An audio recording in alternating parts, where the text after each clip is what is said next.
नमस्कार, आप देख रहे हैं पद्मेश 24/7 कृष्णा संडे के साथ। आगे बढ़ने से पहले देखते हैं आज की खास खबरों पर एक नजर।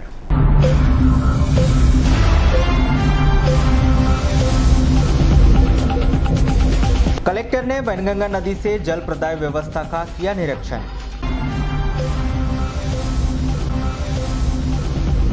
महिला की हत्या के आरोपी को आजीवन कारावास की सजा। जिला एवं सत्र न्यायाधीश राजेंद्र प्रसाद गुप्त की विद्वान अदालत का फैसला। कलेक्टर ने पत्रकारों को दी मतगणना की तैयारियों की जानकारी। समनापुर में गहराया पेयजल संकट। कलेक्टर ने कहा कि भीमगढ़ बांध से लाया जाएगा पानी। अब खबरें विस्तार से। जिला एवं सत्र न्यायाधीश राजेंद्र प्रसाद गुप्त की विद्वान अदालत ने ग्राम जागपुर वार्ड नंबर 2 निवासी 36 वर्षीय फैज खान उर्फ फिरोज पिता रज्जाक खान को धारा 302 और 201 का दोषी करार देते हुए आजीवन कारावास और 30,000 रुपए के अर्थदंड से दंडित किया है। प्राप्त जानकारी के अनुसार 7 दिसंबर 2017 को ग्रामीण थाना नवेगांव के अंतर्गत गोंगले के पास वैनगंगा नदी में कोसमी निवासी श्रीमती उमाबाई बुंदेल का शव पुलिस ने बरामद किया था।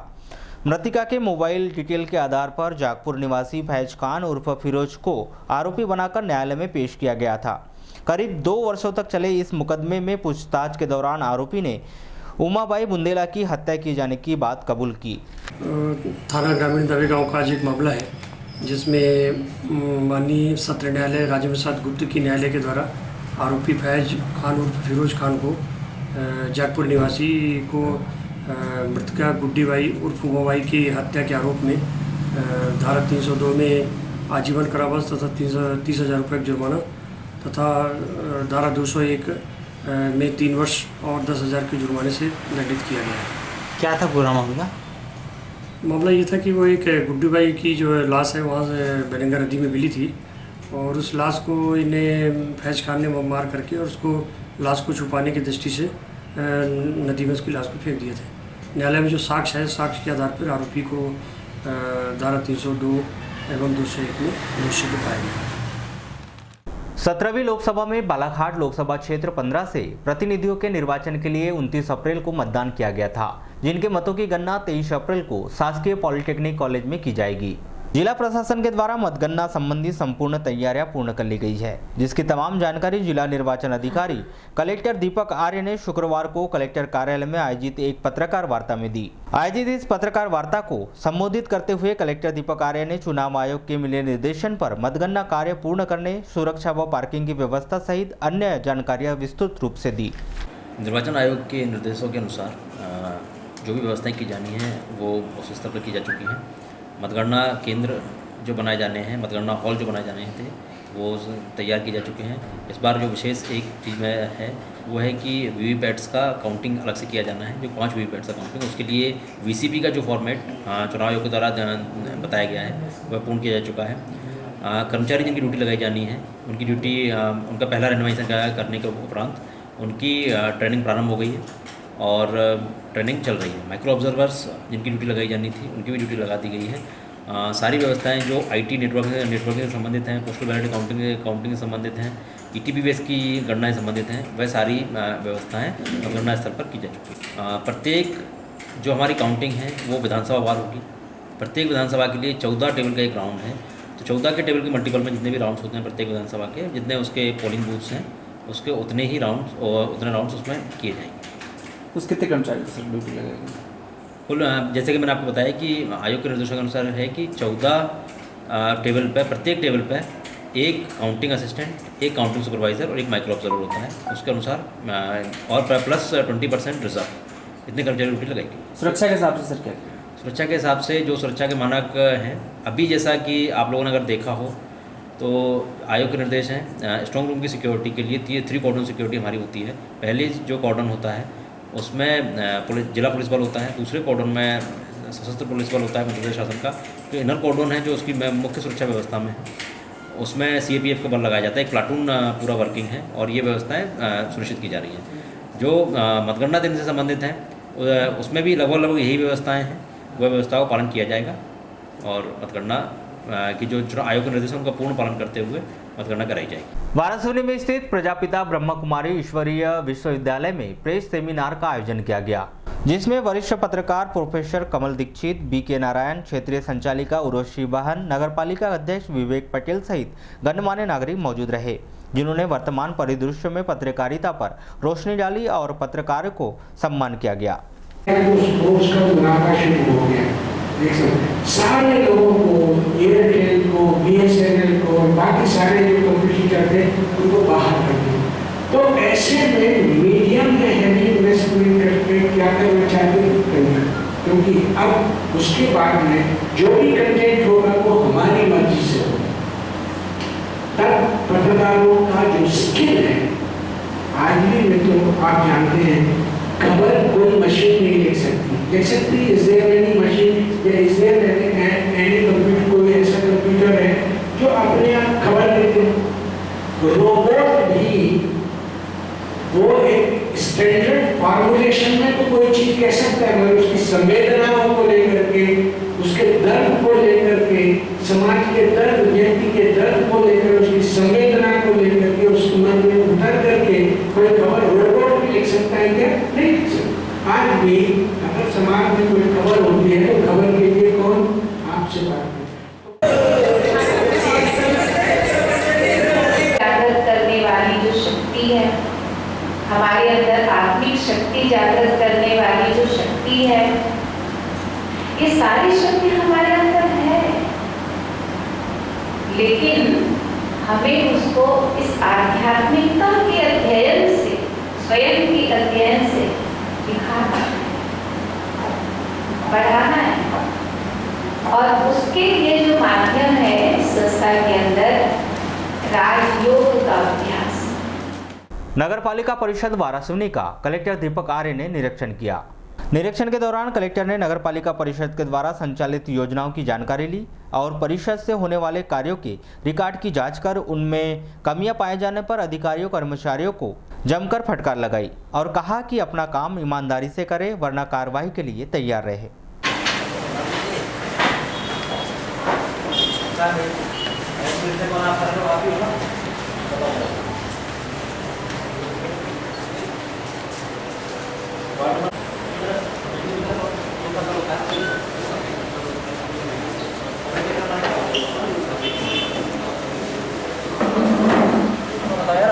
आपका काम है यार, आपको नहीं पता कैसे चले, कैसे करोगे काम?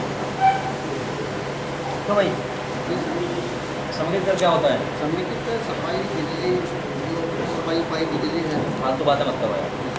सफाई वाई बिजली है, क्या होता है? समेकित 150 रुपये लेते हैं। कब लेते हैं, किससे लेते हो? ये परसेंट का जितना वसूली कर रहा उतना परसेंट का सैलरी कर दो। सिंपल ये नियम बना दो, तब मानेंगे ये। अगले 2 महीने यही करो, अपना वसूली करके देंगे, ठीक है ना? यही कर देना चाहिए। तरीका ये कर दो ना, 12 से कर दो कि भाई एक तो इंक्रीमेंट में रोक ही दिया, सबका इंक्रीमेंट रोक दो। समेकित कर नहीं पता इनको क्या होता है, बेसिक परिभाषा नहीं मालूम है, तो फिर क्या ही वसूली करेंगे? रटा रटाया काम सिस्टम कर रहे हैं, ठीक है? एक तो ये हो गया। दूसरा इनका ये करो कि इस बार ये करो, इस बार अगर या तो 2-3 महीने में स्थिति सुधार दें, 3 महीने बाद आप ये करेंगे, जितना ये वसूली करेंगे उतना इनका सैलरी 90% के 90% तक, तो 10% तो ऐसा होता है कि जो गरीब लोग होते नहीं दे पाते हैं, या कोई समस्या होती है बाहर नहीं मिला, तो 90% तक हम जितनी वसूली करेंगे उतना परसेंट की सैलरी का कम कर दो। 1% मान लेंगे तो सैलरी कम करने का मतलब है कि 30 दिन बाद पर डे के साथ सैलरी बनेगी, तो मान लेंगे 4 दिन उपस्थित रहेंगे जब उन्होंने काम नहीं किया हो जाएगा उसके हिसाब से, ठीक है ना? सब नगर पालिका में ये सिस्टम लागू करो, तो अब यदि वसूली नहीं होगी ना तो फिर ये सिस्टम लागू करेंगे, ठीक है? एक पानी की समस्या था जिसके लिए मैं आया सर। लेकिन देखने में मुझे लग रहा है कि पानी की व्यवस्था वाराणसी में तो अभी कमी नहीं है, वैनगंगा में पर्याप्त पानी है। बस यही है कि थोड़ा सा उपयोग हमको करना पड़ेगा, मितव्ययिता का ध्यान रखना पड़ेगा, तभी हम लोग पानी का उपयोग पूरे समय कर पाएंगे और गर्मियों तक, भीषण गर्मी में हम लोग पानी दे पाएंगे। आर्य साहब देखिए, यहाँ पर तनख्वाह नहीं हो रहा है और आपने टैक्स कलेक्टरों के संबंध में निर्देश भी दिया, तो तनख्वाह नहीं होने का क्या कारण हो सकता है? 4 महीने से मजदूरों का रुका है। मैंने अभी देखा है बजट का स्थिति, एक तो कारण ये है कि अधिकारी चूँकि यहाँ पर नहीं थे सर, अभी निलंबित किया गया पुराने सीएमओ को, आप लोगों के संज्ञान में होगा। जी जी कुछ अनियमितताएं थी जिस कारण उनको निलंबित किया था जी।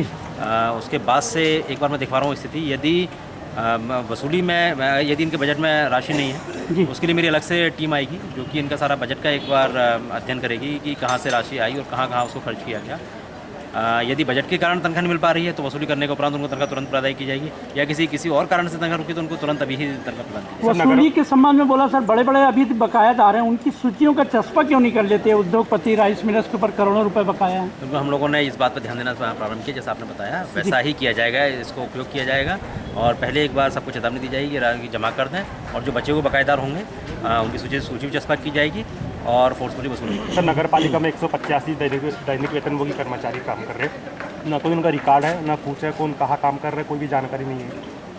ये संज्ञान में मुझे नहीं था, यह था आपने बताया, तो मैं इस पर भी एक बार देखूंगा कि कहाँ है, उनका वेतन कैसे निकल रहा है, इनकी अटेंडेंस एक बार ली जाएगी। अभी मैं अपनी टीम, जो फाइनेंस वाली टीम है, उसको फिर से भेजूंगा, वो आकर एक बार विस्तृत जांच इसकी करेंगे। जैन पार्श्वनाथ श्वेतांबर मंदिर के 100 वर्ष पूर्ण होने पर जैन समाज के द्वारा मनाए जा रहे त्रिदिवसीय महोत्सव का शुक्रवार को समापन किया गया। अति प्राचीन जैन पार्श्वनाथ श्वेतांबर मंदिर में शुक्रवार को ध्वजारोहण कार्यक्रम, बरसोड़ा जुलूस, साधर्मी वात्सल्य जीवन सहित विभिन्न कार्यक्रमों के आयोजन किए गए। आयोजित इस कार्यक्रम की शुरुआत सुबह भैरवदान जी पगारिया परिवार के निवास से हुई, जहां से बरघोड़ा जुलूस निकाला गया, जहां जुलूस नगर के गुजरी चौक, पुराना राम मंदिर, नॉवेल्टी हाउस, मेन रोड का भ्रमण करते हुए मंदिर पहुंचा, जहां 70 भेदी पूजन का आयोजन किया गया, जिसके उपरांत एक निश्चित समयावधि के 3 ध्वजारोहण किए गए। वहीं नूतन कला निकेतन में साधर्मी वात्सल्य का आयोजन किया गया।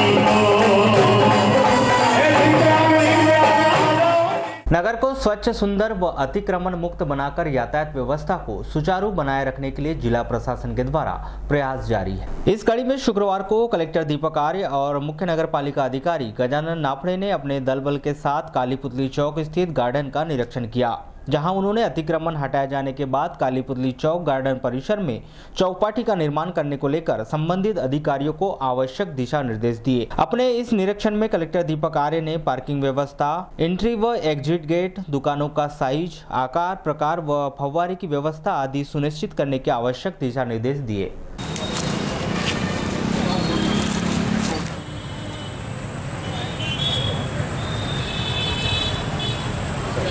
पार्किंग का एक जगह निकालना है, निकालेंगे पार्किंग से बीच में निकालेंगे, कॉर्नर में निकाल लेंगे।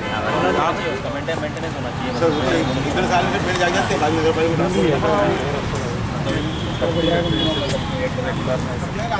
कॉलेज के स्टूडेंट मिलेंगे, वो क्राउड मिलेगा, शहर का आदमी मिलेगा, धंधा कहीं ना बढ़ जाएगा। ये लोग अच्छा बनाएंगे सब, तो इसीलिए बेहतर है, बढ़िया रहेगा। अगर ये अच्छा कुल मिला के सोचिए कि धीरे बन जाएगा, सेम साइज का, सेम साइज के स्टूडेंट खड़े भी नहीं होंगे, ऐसा कोई सेम साइज करना पड़ेगा। ये मतलब बेसिक अपना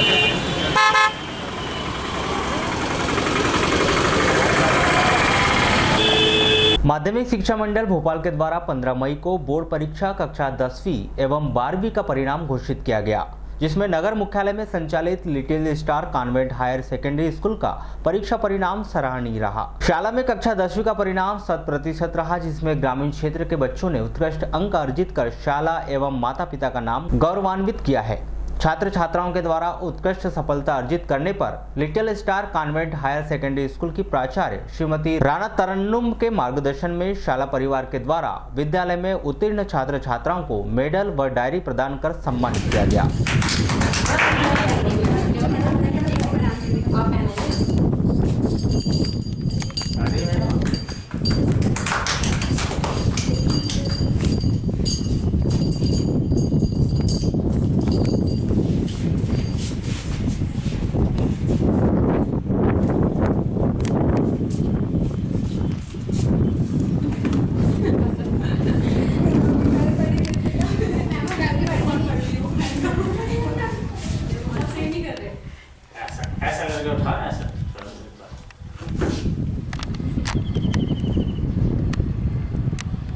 कशिश तुलसीकर। कौन सी क्लास में? 10th में। कितने परसेंट बने आपके? मेरे 90% है। तो कैसी क्या तैयारी किए थे आपने आगे चल के? मैंने से बहुत फ्री माइंड से पढ़ाई की थी पहली बात तो, और टीचर्स ने मुझे बहुत ज़्यादा सपोर्ट किए थे और सबसे ज़्यादा मुझे प्रिंसिपल मैम ने और मेरे टीचर्स पूरे ने बहुत ज़्यादा सपोर्ट किए थे। थैंक्स टू प्रिंसिपल मैम जो इतने अच्छे टीचर उन्होंने अरेंज किए थे हम लोगों के लिए। बहुत स्ट्रिक्ट से हम लोग के स्कूल में पढ़ाई की थी और सारे टीचर्स बहुत अच्छे हैं। आपका बेस्ट सब्जेक्ट कौन सा था जो आपको सबसे अच्छा सब्जेक्ट लगता है? मुझे मैथ सब्जेक्ट बहुत अच्छा लगता है। तो कितने नंबर है आपके उसमें? मुझे उसमें बहुत थोड़े कम मिले। मैम क्या रिजल्ट रहा आपके स्कूल का? हमारे स्कूल का रिज़ल्ट 100% रहा। हमारे यहाँ संस्था में पहली बेच थी ये 10th की और 18 बच्चे थे, 18 स्टूडेंट, जिसमें से सभी बच्चों ने टॉप पोजीशन हासिल किया है। मैडम क्या कौन फर्स्ट? इसमें सबसे प्रथम पोजीशन में 90% में हमारे यहाँ 2 बच्चे हैं, जिसमें कशिश तुलसीकर और रमशा हक हैं, और फिर उसके बाद 88 में ताक्षी उइके और 89 में आंचल। शासन के द्वारा किसानों से समर्थन मूल्य पर चना खरीदी के लिए लालबरा ब्लॉक में बनाए गए खरीदी केंद्रों में खरीदी कार्य प्रारंभ होने के पश्चात चना बेचने के लिए लंबे समय से इंतजार कर रहे किसानों ने राहत की सांस ली थी। लेकिन अब उनके द्वारा खून पसीने व मेहनत से तैयार की गई चना की फसल को वे वाजिब दाम पर बेच सकेंगे। लेकिन जब दूर दराज से चना बेचने के लिए किसान खरीदी केंद्र में चना लेकर पहुंचते हैं तो शासन के द्वारा निर्धारित किए गए मापदंडों में चना की उपज खरी नहीं उतर रही है, जिससे खरीदी केंद्र में नेफेड से नियुक्त सर्वेयर के द्वारा चना को रिजेक्ट कर दिया जा रहा है। ताजा मामला मार्केटिंग सोसाइटी मानपुर लालबरा के अंतर्गत समर्थन मूल्य पर चना खरीदी के लिए बनाए गए केंद्र अनय वेयर हाउस पांडरवानी का है, जहां पर कृषि समिति सभापति तुलसीराम बोपचे व क्षेत्रीय किसानों के द्वारा बिक्री के हेतु लाए गए चना को नेफेड से नियुक्त सर्वेयर विक्रम ठाकरे के द्वारा रिजेक्ट कर दिया गया। मामले की जानकारी मिलते ही खरीदी केंद्र पहुंची पद्मेश की टीम ने पाया कि खरीदी केंद्र में नियुक्त सर्वेयर ने किसानों के द्वारा लाए गए चना की क्वालिटी को चेक किया, जिसमें उन्होंने पाया कि FQ क्वालिटी में किसानों का चना मेल नहीं खा रहा है, जिसे रिजेक्ट कर दिया गया, जिसमें किसान हताश एवं परेशान नजर आए। नहीं चलता, अगर कल बताते तो मैं हो सकता है कि 11 बजे से यहाँ नहीं होता ना, हो सकता है कल ही वापस ले गया होता मैं। बाकी सीरियल से काम हो ही रहा है, वर्कलोड है नहीं और लेबर है नहीं, हम सिंपल कर करके करेंगे क्या? लेबर ही नहीं है। लेबर आपको धन्यवाद दे रहा हूँ इस बात में कि ऐसी 5 बजे आया करो, किसान भाईसान आपके माध्यम से होते रहे, यानी धन्यवाद के पात्र हो आप।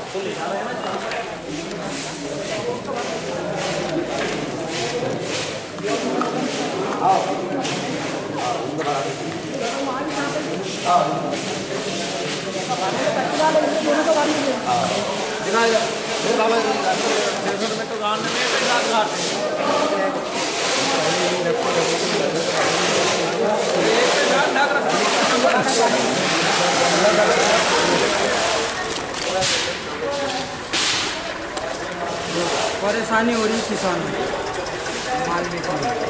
हाँ, जो है वेयर हाउस, ये वेयर हाउस में चने की खरीदी हो रही है। इसमें चने की खरीदी हो रही है। एक लापरवाही तो मैंने ये देखा कि कल मैं 11 बजे से चना लेके आया हूँ, जो अधिकारी है ना समझ लो, जो है कल 5 बजे करीब आए, 4:30 बजे 4:10 को उनने वो किया, चेक किया। उसके बाद हमारा माल रात भर यहाँ रह गया, अभी तक भी यहाँ पर है 2 दिन से, और अभी 2 दिन बाद में चेक करने के बाद में ना समझ लो उसको कैंसिल कर दिया है। तो अगर मेरा मानना है, अगर मेरा माल गलत भी है, कोई व्यापारी नहीं हो, 10 कट्टी चना लेके आया हूँ, किसान यानी घर का यानी खेती का है। दूसरी बात का अगर रिजेक्ट भी अधिकारी को ये होश होना चाहिए कि 11 बजे यहाँ रहता और इन्हें समझ लो अगर माल रिजेक्ट भी करता तो हम अपना चने को वापस ले जा करके अपने काम धंधे से लगते हैं। तो अधिकारी ये जो है, ये चना खरीदी में जो अधिकारी बनाया गया है इस केंद्र में शासन ने, वो करीब करीब आज भी 3 बजे 3:30 बजे आया है, और कल तो करीब 5 बजे आया। हम सवेरे 11 बजे से 5 बजे तक इंतज़ार करते रहे। मेरा मतलब है कि चने की जो क्वालिटी है, खैर किसान का चना है ना, प्रकृति की मार है, कहीं हिल्ली ने खा गई थोड़ा सा, कहीं ओलों ने बर्बाद कर दिया है। तो इस क्षेत्र का चना मेरा ही वापस नहीं और मेरा ही कैंसिल नहीं, हर किसान का। सर कैसे क्या चना लिया जा रहा है यहाँ पे किसानों का? ये चना खरीदी कर रहा है नेफेड। हाँ सर। उसकी एजेंसी कौन है? मार्केट। हाँ सर। जो मध्य प्रदेश गवर्नमेंट की है। इसके पैमाने हैं अलग अलग कि इस हमारे यहाँ जैसे मिट्टी है, मिट्टी या जिसको इंसान नहीं खा सकता वो अधिकतम 1% आता है तो अलाउ है ना। उसमें क्या हो सकता है, चना के साथ जो लकड़ी आती है, पत्थर आता है, मिट्टी आती है, जिसको इंसान नहीं खा सकता, वो 1% के ऊपर नहीं होना चाहिए। उसका हम पैमाना तय करते हैं। टूटे दाने, उसमें इल्ली खाए हुए दाने, प्लस कम टूटे दाने, कुछ जो हरे रह जाते हैं वो, तो इनका लगभग अलग अलग परसेंट तय है, तो लगभग 20% के आसपास। यानी एक बड़ी सरल भाषा में कहें तो हर 100 दाने में ये 18-20 दाने चल सकते हैं। अब उसमें जो गुने का एक ऑप्शन है, गुना मतलब गुना 2 वर्ड है उसके लिए। एक जिसको बालाघाटी लैंग्वेज में गुना मतलब हम कहते हैं जो पुराने रखे चने को कीड़े ने खा लिया, वो अगर है तो वो बिल्कुल भी नहीं चलेगा। कलेक्टर दीपक आर्य ने आज वैनगंगा नदी के जल प्रदाय व्यवस्था का निरीक्षण किया। जल प्रदाय के लिए बने इंटक वेल और फिल्टर प्लांट का भी निरीक्षण किया। उन्होंने बताया कि नगरीय क्षेत्र बालाघाट और वारासुनी में पेयजल प्रदाय करने के लिए वैनगंगा नदी में अभी पर्याप्त पानी है। वैनगंगा में जल की मात्रा बढ़ाने के लिए छिंदवाड़ा जिले के माचागोरा जलाशय से भी पानी पहुंचाने का प्रयास किया जा रहा है। स्थानीय उत्कृष्ट विद्यालय खेल मैदान में BSPL BMW cup flood light tennis ball cricket का आयोजन किया जा रहा है। यह आयोजन पूज्य सिंधी पंचायत समिति के तत्वाधान में रॉयल ग्रुप बालाघाट द्वारा किया गया है, जिसका शुभारंभ विधानसभा उपाध्यक्ष शीना कावरे के मुख्य आतिथ्य और पूज्य सिंधी पंचायत के अध्यक्ष घनश्याम चावला की अध्यक्षता में किया गया। प्रतियोगिता का शुभारंभ भगवान झूलेलाल जी की आरती के साथ किया गया। आइए देखते हैं खेल के संपादित अंश।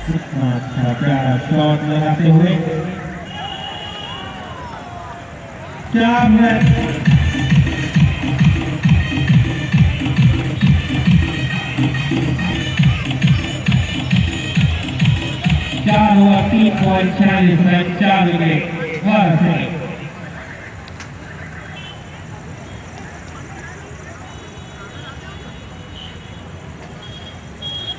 बहुत प्यारी काका द्वारा बहुत प्यारा विकेट का बड़ा हुआ। फील्डिंग करवाते हुए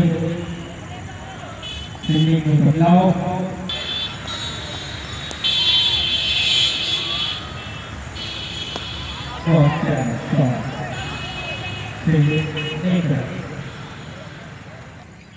चलते चलते एक नजर आज की हेडलाइंस पर एक बार फिर।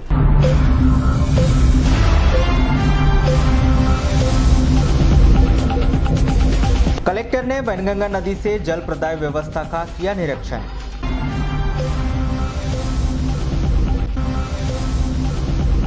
महिला की हत्या के आरोपी को आजीवन कारावास की सजा। जिला एवं सत्र न्यायाधीश राजेंद्र प्रसाद गुप्त की विद्वान अदालत का फैसला। कलेक्टर ने पत्रकारों को दी मतगणना की तैयारियों की जानकारी। समनापुर में गहराया पेयजल संकट। कलेक्टर ने कहा कि भीमगढ़ बांध से लाया जाएगा पानी। तो पद्मेश 24/7 में बस इतना ही। बने रहिए हमारे साथ, तब तक के लिए दीजिए इजाजत। नमस्कार।